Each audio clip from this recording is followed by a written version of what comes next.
আসসালামু আলাইকুম। আজ দেখাবো খুব কম বাজেটে কিভাবে ঢাকা থেকে খোয়াছড়া ঝর্ণা ঘুরে আসতে পারবেন। এই ভিডিওটি সম্পূর্ণ দেখলে কোনো গাইড ছাড়াই খোয়াছড়া ঝর্ণা ঘুরে আসতে পারবেন। সো আর দেরি না করে চলুন ভিডিওটি শুরু করা যাক।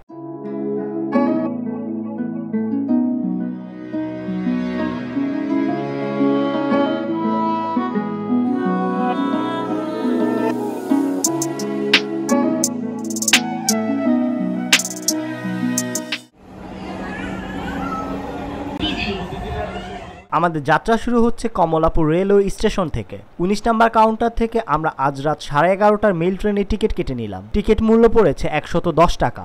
মেল ট্রেনে যেতে হলে অবশ্যই একটা বিষয় খেয়াল রাখতে হবে, আগে থেকে কিন্তু সিট দৌড়ে ধরতে হবে, তা না হলে কিন্তু বসে যেতে পারবেন না, সারা রাস্তাটাই দাঁড়িয়ে যেতে হবে।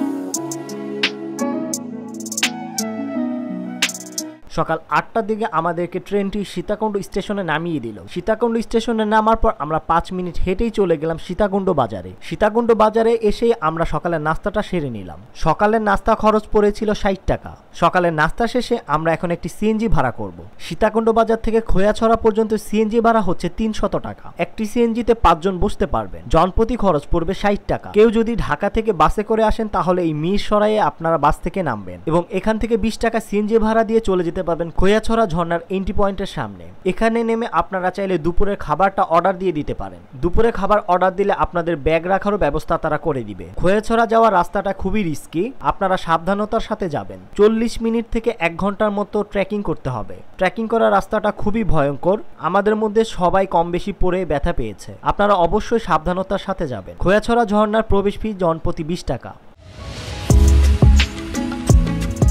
আপনারা যাওয়ার সময় অবশ্যই মানুষদেরকে জিজ্ঞেস করতে করতে যাবেন, তা না হলে আর পথ ভুল করে অনেকটা ভুল পথে চলে যাবেন। আমরাও পথ ভুল করে ভুল পথে চলে গিয়েছিলাম, তাই আপনারা ঝিরিপথ ধরে যাওয়ার চেষ্টা করবেন।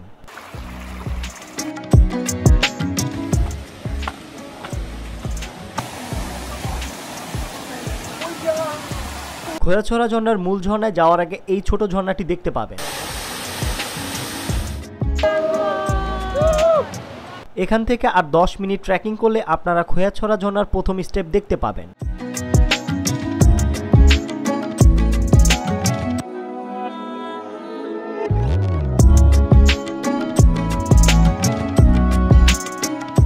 খোয়াছড়া ঝর্ণায় অনেকগুলো স্টেপ রয়েছে। এখন ভরা মৌসুম হওয়ার জন্য অনেক পানি বেশি, তাই আমরা আর বেশি উপরে যাইনি। আপনারা চাইলে উপরে যেতে পারেন।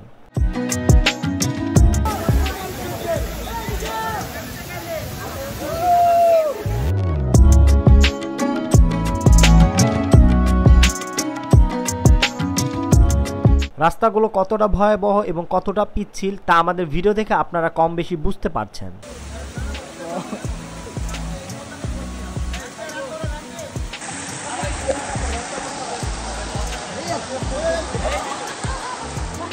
খোয়াছড়া ঝর্ণা দেখা শেষে এখন আবার আমরা চলে যাব সেই এন্ট্রি পয়েন্টের ওখানে, যেখানে আমাদের দুপুরে খাবার অর্ডার করা ছিল। দুপুরে খাবারের প্যাকেজ মূল্য পড়েছিল ১৪০ টাকা। খাবার খেয়ে ২০ টাকা সিএনজি ভাড়া দিয়ে চলে যাবেন মিরসরাই সামনে। আপনারা চাইলে একই দিনে বিকেলের সময়টা মহামায়া লেকেও যেতে পারেন এবং আপনারা যদি মহামায়া লেকে যেতে চান তাহলে আই বাটনে যে ভিডিওটি দেওয়া রয়েছে সেই ভিডিওটি ক্লিক করে দেখে আসতে পারেন। মিরসরাই থেকে ১০০ টাকা বাস ভাড়া দিয়ে চলে যাবেন অলঙ্কার মোড়। অলঙ্কার মোড় থেকে চলে যাবেন রেলওয়ে স্টেশনে এবং রেলওয়ে স্টেশন থেকে রাত ১০টার মেল ট্রেনে করে চলে যাবেন ঢাকা। এই ছিল আমাদের আজকের ভিডিও। আমাদের ভিডিওটি যদি ইনফরমেটিভ মনে হয় তাহলে অবশ্যই আমাদের ভিডিওটি লাইক করবেন, আমাদের চ্যানেলটি সাবস্ক্রাইব করবেন এবং আমাদেরকে সাপোর্ট করবেন। ট্যুর সম্পর্কে কিছু জানতে চাইলে অবশ্যই আমাদের ফেসবুক পেজে নক করবেন। ধন্যবাদ সবাইকে ভিডিওটি শেষ পর্যন্ত দেখার জন্য।